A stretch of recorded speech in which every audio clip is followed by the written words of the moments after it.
Hey everyone, welcome back to another episode of Southern Dirt. My name is Summer and today I'm going to be sharing with you all the seeds and the transplants that you can put in your garden right now in May. But before we get started, I wanted to share with you that I recently put together a monthly newsletter. So if you haven't signed up for that, I'm going to put the link in the description below. That way you'll never miss another video, gardening tip, or events that are happening here on my farm. At the end of this video, I'm going to give you a quick little highlight of what's going on in the garden. We've got some beautiful sunflowers opening up. My Queen's Wreath, as you can see in the background, is just full of flowers and it's so beautiful and magical. I'm also going to talk to you about my pumpkin patch that I just started today and give you some little tips on that as well. So I'm going to break this down into Zone 9A and Zone 9B. I'm located in Zone 9B. I'm going to start with A.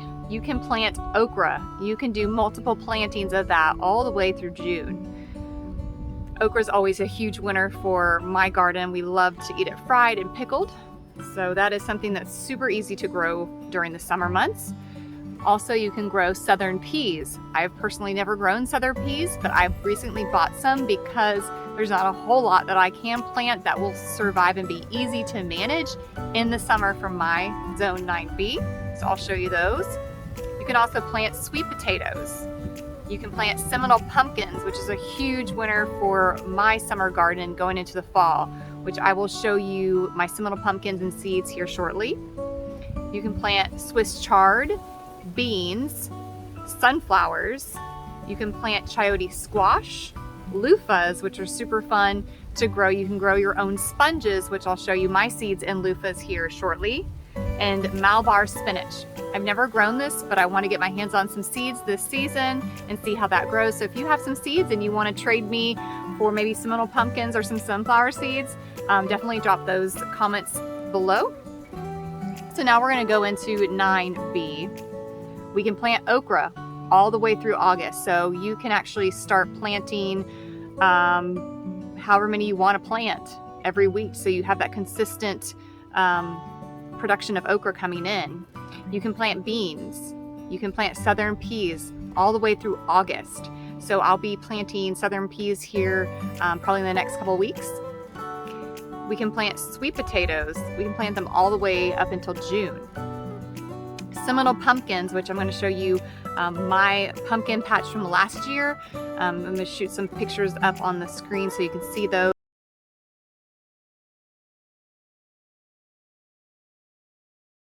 It's a huge winner for summer. We can plant those all the way to July. So I'm actually starting my seeds today so I can have a beautiful pumpkin patch for the fall months, have plenty for decorations in the house and different dishes to serve during the fall months, and then I'm going to have plenty to store throughout the year. We actually still have Seminole pumpkins stored in our pantry from last fall.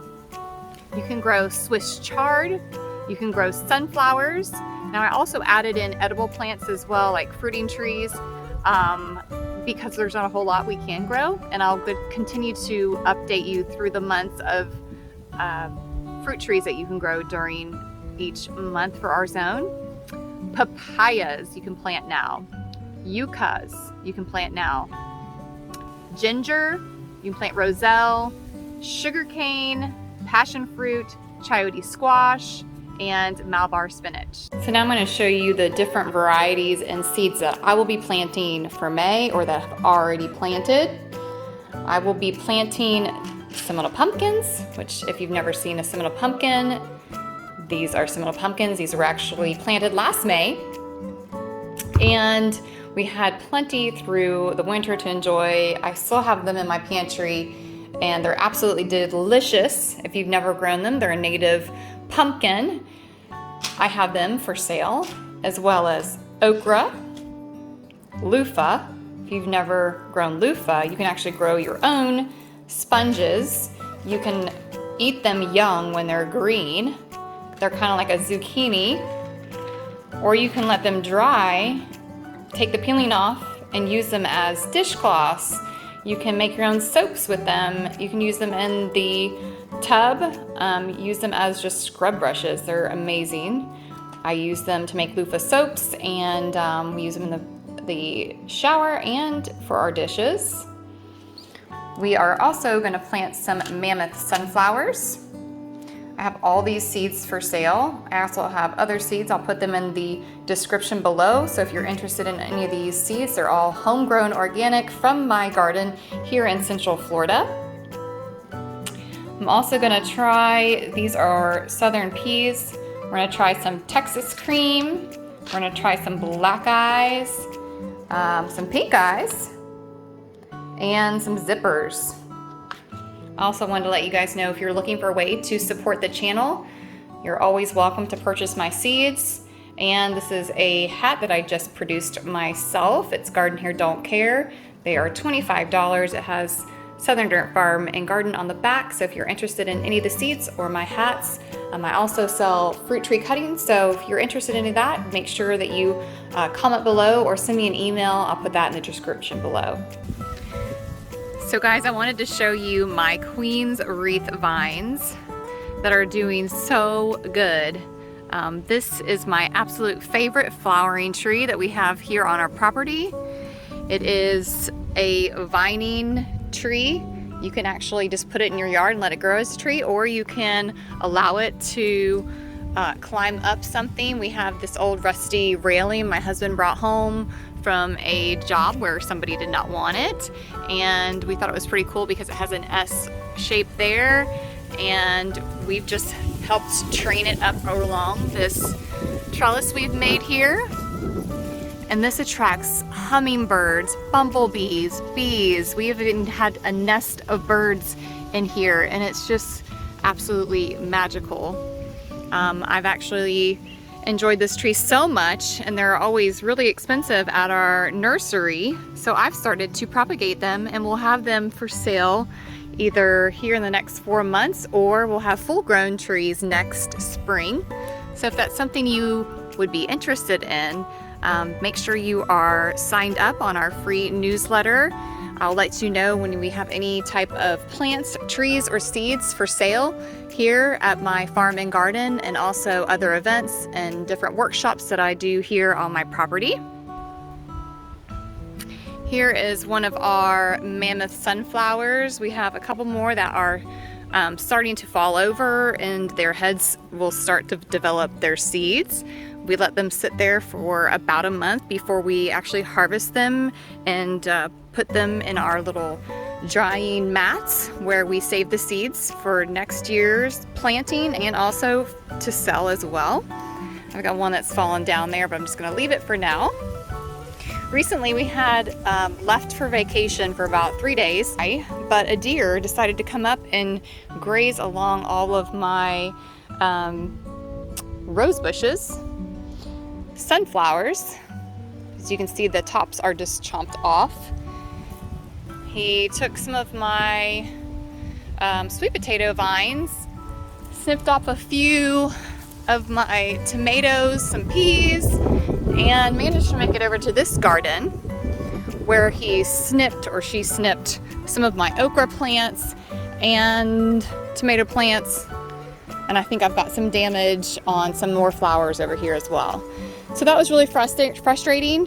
Usually we don't have any problems with deer. We do have a deer feeder back on this side of the property here, where the deer usually will come and go because their bellies are full. And yep, here's another sunflower that got a hold of.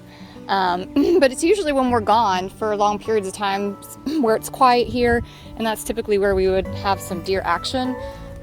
It's just part of gardening. I was definitely upset when this happened, but I know that there are still some that they did not completely devour, and they'll still produce.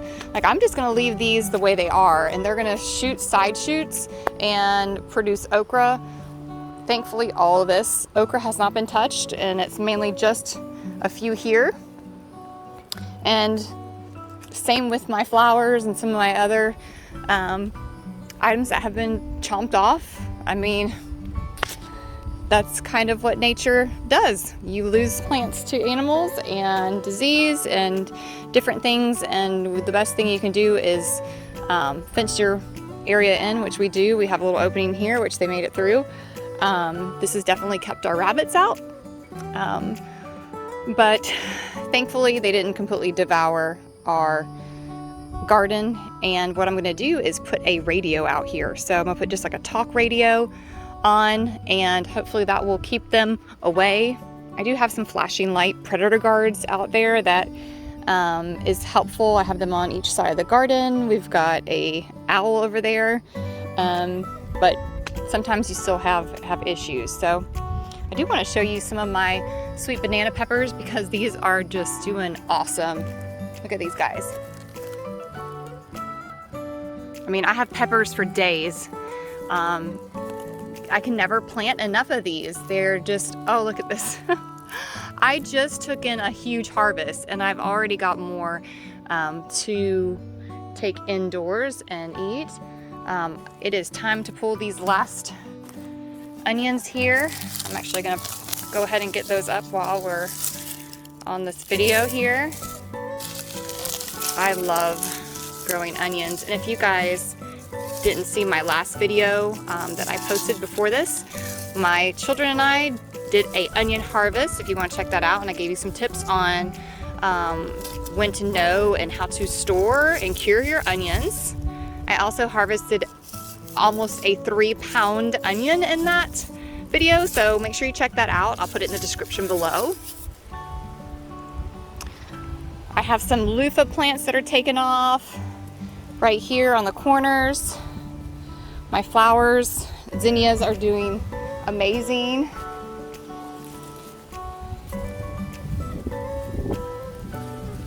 I have some Seminole pumpkins that I started, looks like, back in February. I also wanted to show you some of my zinnias over this way. I've got a lot of different colors and varieties going on.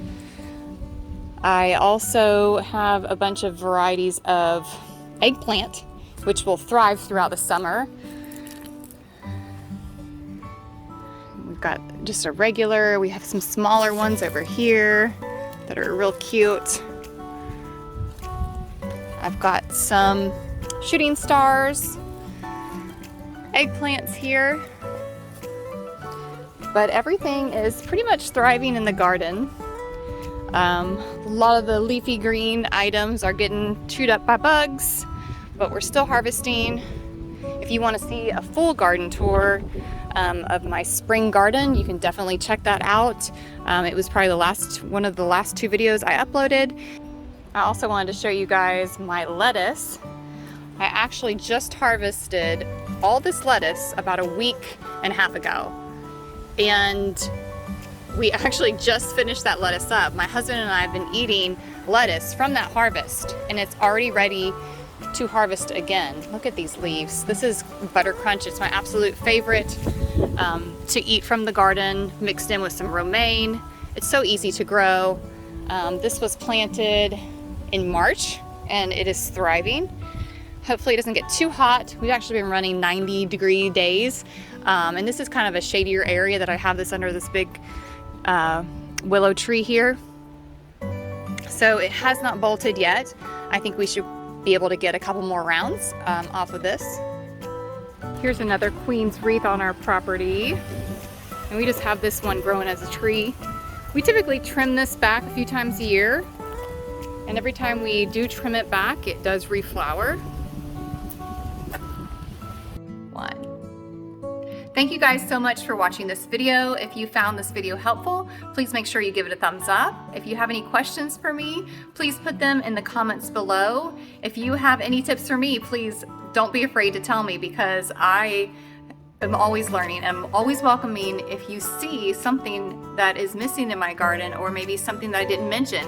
Please let me know, because together we will learn, and that is the #1 thing that I love about this channel, is because you guys are teaching me, I'm helping you guys along the way. We are all working together to keep my channel growing and our knowledge for gardening in our area going as well. So thank you again for subscribing, and we'll see you next time.